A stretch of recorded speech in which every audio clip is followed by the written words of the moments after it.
If there's something that wakes me up in the middle of the night, it's the fact that I forgot to take the chicken out of the fridge. But in reality, the one thing that wakes me up in the middle of the night in a cold, droopy sweat is this. Sorry for the jump scare. 9 to 5 jobs. You either hate them or you hate them. No in between. Most people like myself dread working a 9 to 5 at some point. So instead of printing out a job application and filling it out, instead, I decided to find the most insane stories out there. Let me be completely honest, most of the strangest stories I've heard have been related to work for some reason. Buckle up because this is gonna be a long ride. And without further ado, go grab some snacks, your drinks, a bag of chips, whatever it is, that weird thing under the couch, and let's begin. Alright, let's grab some chips. I might grab a juice. Okay, that's enough. What are you still doing here? Let's go read some stories. Don't look at me like that. You heard what I said. Alrighty, let's begin. Old man at the bar. Repost and update. Friday. I, female, 28, work as a bartender in a bar/restaurant. Tonight at work, I have a very strange old man come in for a drink. As soon as he sat down, I had a bad feeling about him. He ordered a beer and started talking about his day and whatnot. He said he's from the area, but moved to the state capital back in the 70s or 80s, and that he visits for 1 week every July. The conversation was normal for about 10 minutes. He'd continue by telling me about his family and what it was like growing up here. After the conversation had finished, he pulled out envelopes with stacks of photos in them. My gut was telling me that the photos were something bad, but I'd hoped it was just photos of his trips. The first one was an AI generated photo of a cat on a surfboard, but after that, all the other ones were of a young woman. The photos were all AI generated, and all the women in the photos he was showing me were celebrities wearing a typical Daisy Duke outfit. I tried to be friendly and told him how crazy it was that the internet can make these photos of celebrities look so real. At one point he did show me a picture of a real lady that he watches on YouTube, but it was similar to the other photos. She was wearing tiny shorts, bent over the engine of her truck. At this point, the cooks were leaving for the night, and I was the only employee left in the building. The owner was in the office working on paperwork. I went back to let my boss know that I was getting a really weird vibe from this guy. He agreed, saying the cooks were talking about him and a coworker had talked to the old man the previous night outside of work. He thanked me for letting him know, asked me to get him if anything else happens, and I went back to work. He shuffled through his photos again, looking for some to show me, but let me know he couldn't show me any because the women were only wearing their panties or nothing at all. I tried to avoid the guy after that, but there were only a few other patrons in the building and they were all sitting at tables. I went to do some cleaning behind the bar, and he started talking about the girl from YouTube and how young and pretty she is. He pointed out that she looks like a teenager, and that's why he liked her videos so much, but told me she's in her 30s. As a woman similar in age and looks, this made me extremely uncomfortable. I ignored the comments about her, and he started talking about his family again. I was responding with bare minimum responses, just trying to make it to close in 15 minutes. All the other patrons had left at this point, except him, and I let him know we would be closing very soon, and he should start gathering his things. Instead of picking up his photos, he said something about why he moved to the state capital. I was barely listening at this point, until he said he was told to leave the city. I didn't say anything or ask about it, but he continued saying that the country court had sent him away all those years ago. At this point, I'm about to just tell the owner to kick him out when he was starting to talk about why he was sent there. It was a story about how he did something breast related to a girl in elementary school. I'm not very good at guessing people's ages, but there was no way this man was in elementary school in the 70s or 80s. He said the girl told the teacher on him, even though it didn't happen, but no one believed him, so he got sent away. He said he was resentful towards the girl for many years, until he heard she was special needs, and isn't mentally capable of making up a lie like that. I was dumbfounded. I couldn't tell if he was saying he did it, or if he was implying the teacher was the one lying. We were closing in like 2 minutes at this point, so I tried to wrap up his conversation by telling him I hope his trip was nice, and to have a safe trip home. He slowly packed his things, and I walked around the bar to the tables by the front door, to lock it after he left. He walked towards the door, slower than I've ever seen anyone walk, and he'd always walk towards me even if I was standing away from the door. I was terrified at this point, so I called my husband and I put my phone in my pocket in case something happened. At this point, the owner turned half the lights off and walked to me. I politely told the man he was able to leave now, and again, said I hope he has a safe trip. As he opened the door to leave, he turned back around, made eye contact with me, which he hadn't done this whole time he was there, and said, "I'll probably be back tomorrow to see you. I don't leave town until Sunday."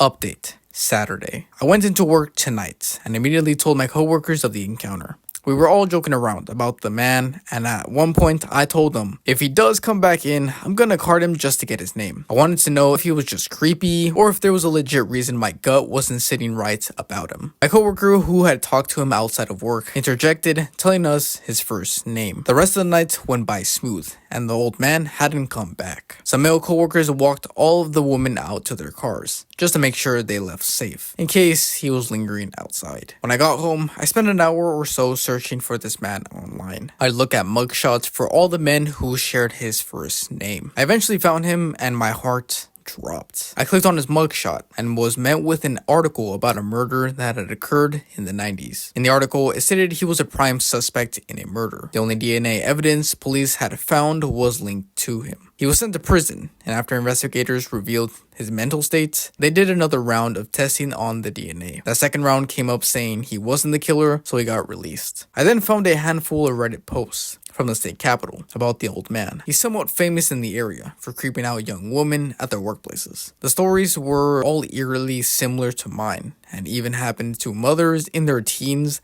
and now their teen daughters. I learned that the majority of people strongly believe this man was guilty of the murder, and after everything I had read, I believe it too. I had an overwhelming sense that I should not have engaged with this man as much as I had, and I shouldn't have been so polite. I've only been able to sleep a few hours these past few nights. I'm not necessarily scared of him, but I can't stop thinking about these teen girls who see him regularly. I had the one encounter, and it shook me to my core. I hope I never see this man again.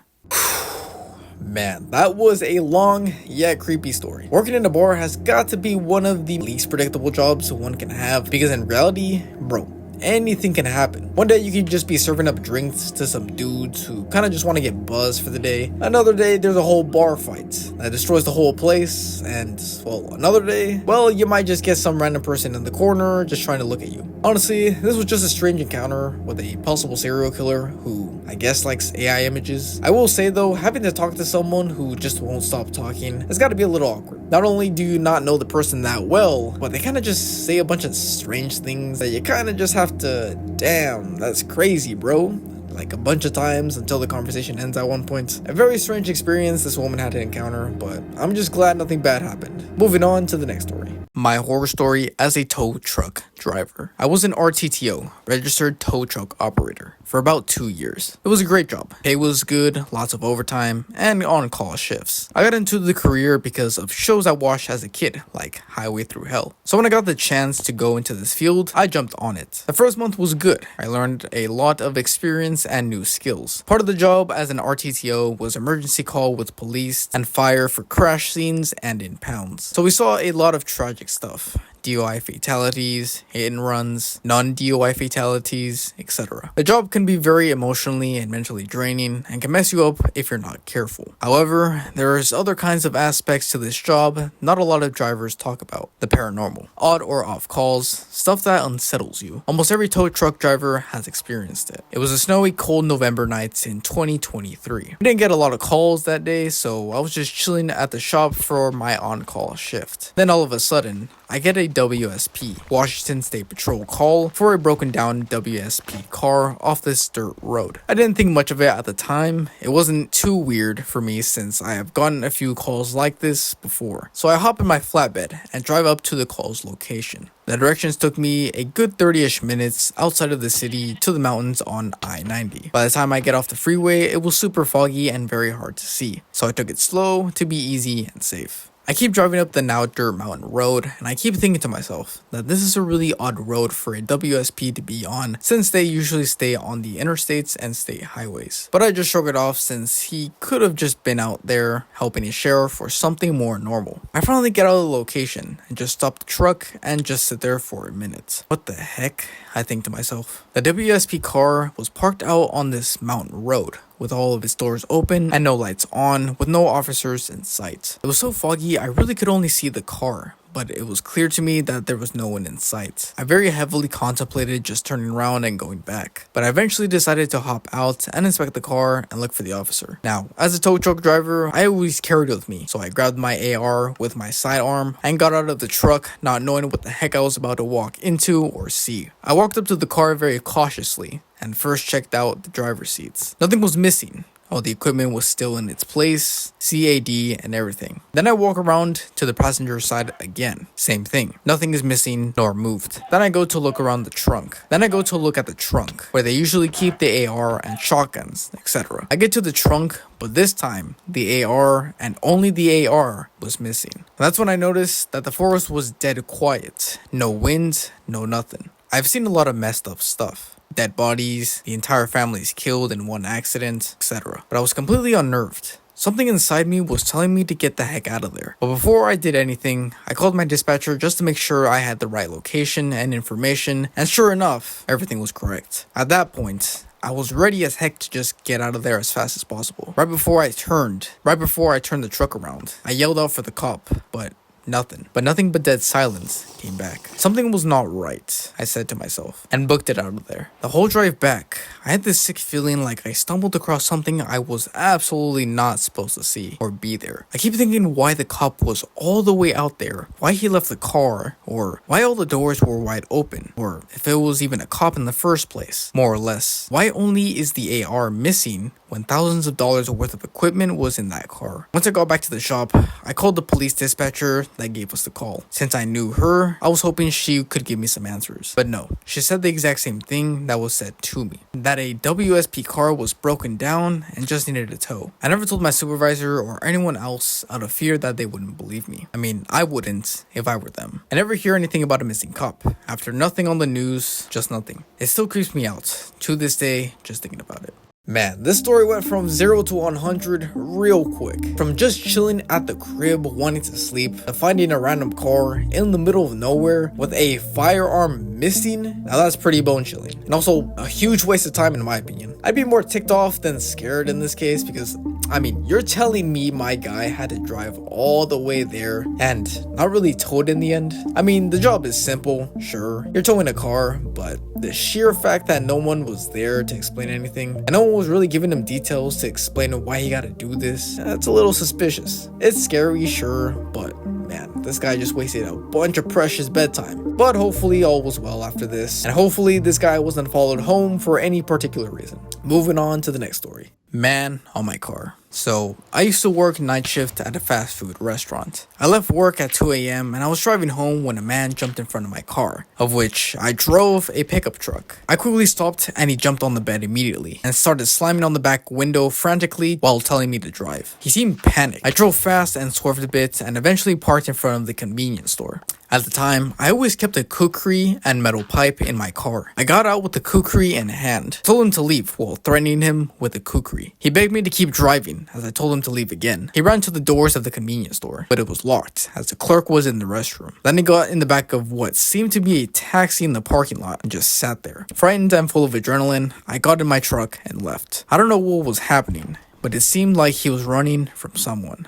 That's gotta be the strangest way to end your shift. At 2 a.m. of all sorts. For some reason I can't help but find this for some reason I find it a little funny. I know it's not supposed to be funny, but it's a bit funny because it kind of gives off like that crackhead 2 a.m. type of vibe, you know? It's the middle of the night, you're going home after a long shift, and some random guy just runs across you for no particular reason. Or you probably see like two random guys just brawling it out for who knows what. Obviously it's not that, but clearly this guy was being chased by who knows what. But to find a random dude jumping in the back of your truck and telling you to drive even though you're not even in the truck yet would be enough to make you crash out for sure. And also, what the heck is a kukri? Am I even pronouncing it right? Sounds like some sort of sushi or something. Sounds like food. Anyway, moving on to the last story. A couple of scary experiences I had working at a funeral home. I used to work night shift at a crematory/funeral home. One time in the middle of the night, the door beeper sound activated. The beep beep sound that happens when a customer opens the door. All the doors were locked. I checked both the front door of the funeral home and the basement door, the two that would cause this beep